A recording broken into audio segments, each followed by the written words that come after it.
the team, I think they tried well, but what was your overall assessment of that I thought match? we were poor in the first half. I thought we were poor.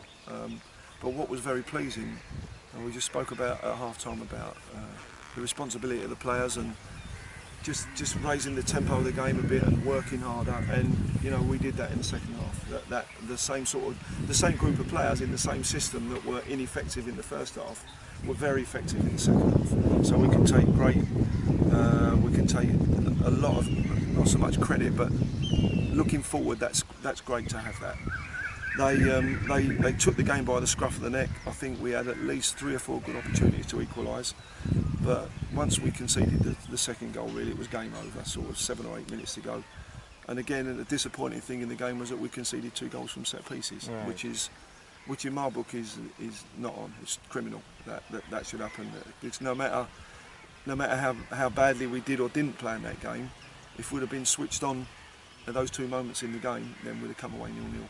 What was your halftime talk to the boys? It was quite short actually, and we just about people being responsible, and you know sometimes football has to come from here. I don't think we showed enough in the first half, but we did in the second.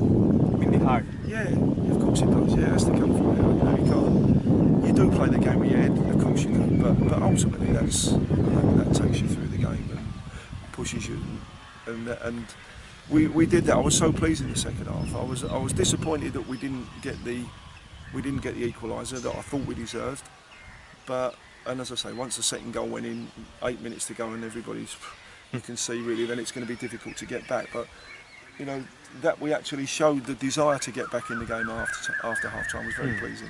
Right. You started your coaching career in India in East Bengal in 2010.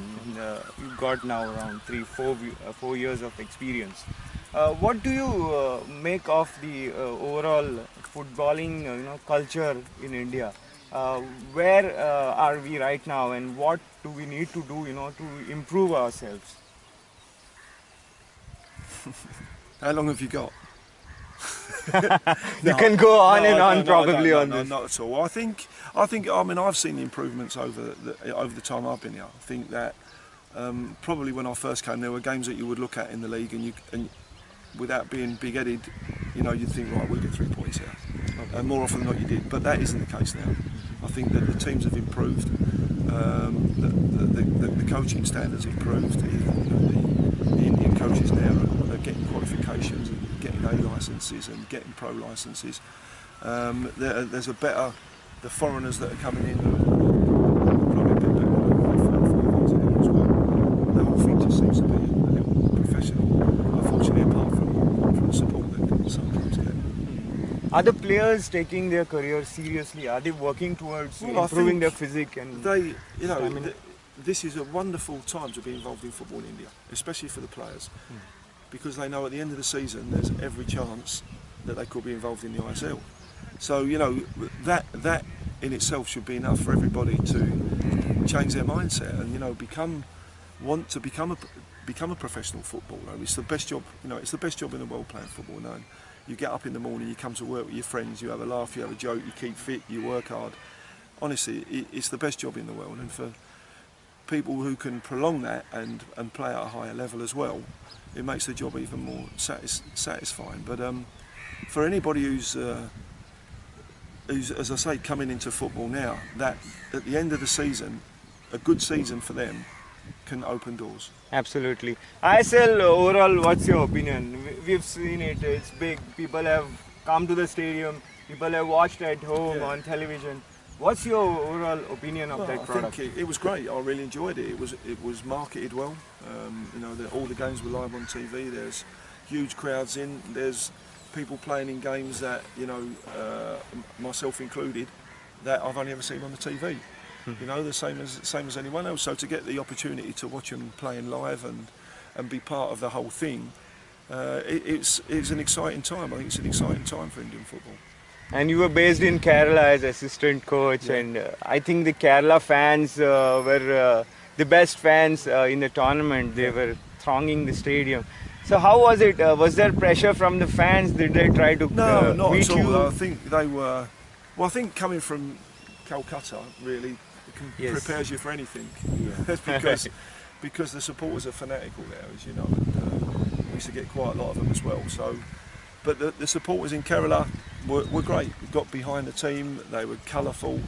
You know, we had over 60,000 supporters At for the 7 stadium. games. Yeah. A wonderful atmosphere, and when you get that, you know, it can bring out more in players. An atmosphere like that, it honestly makes the hairs on the back of your neck stand up when you go out on the field. You know, and that's as a coach, not as a player.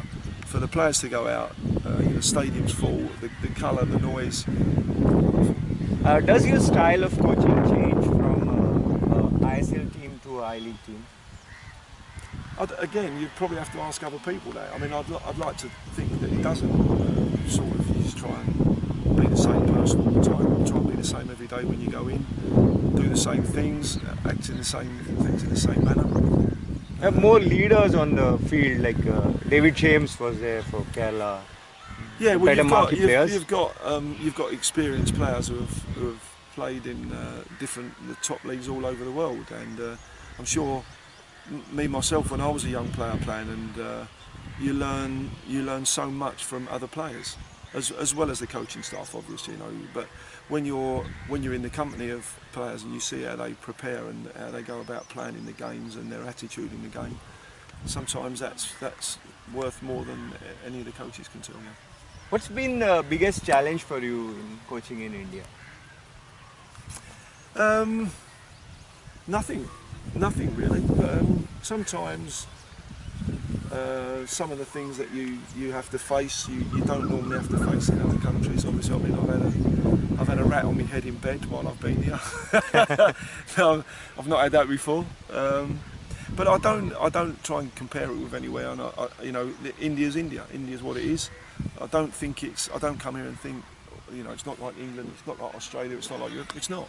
You also coached in Malaysia and Singapore. Yeah. So, you don't want to compare India to any of your. No, listen.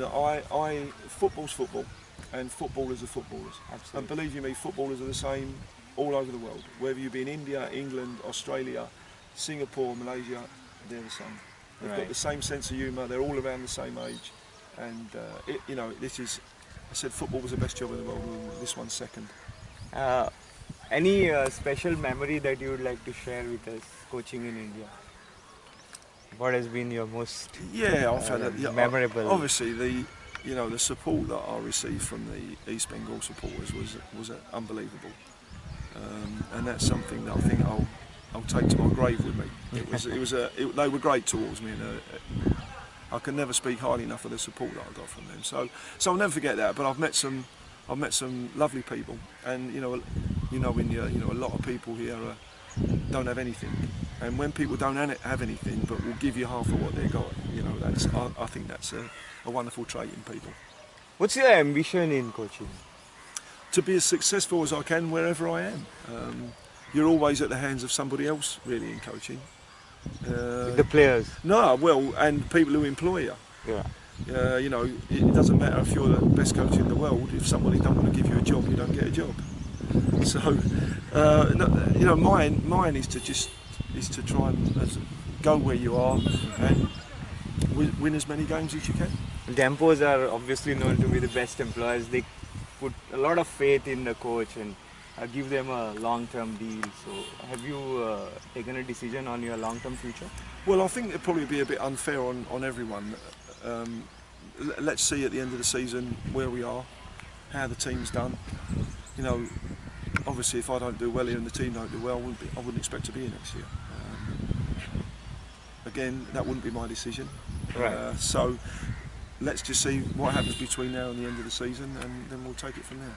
So now we are in the 9th position. What's your realistic ambition for this season for this club? Well, I think we've got to be a top half team without a doubt. I've got to be a top half of the team.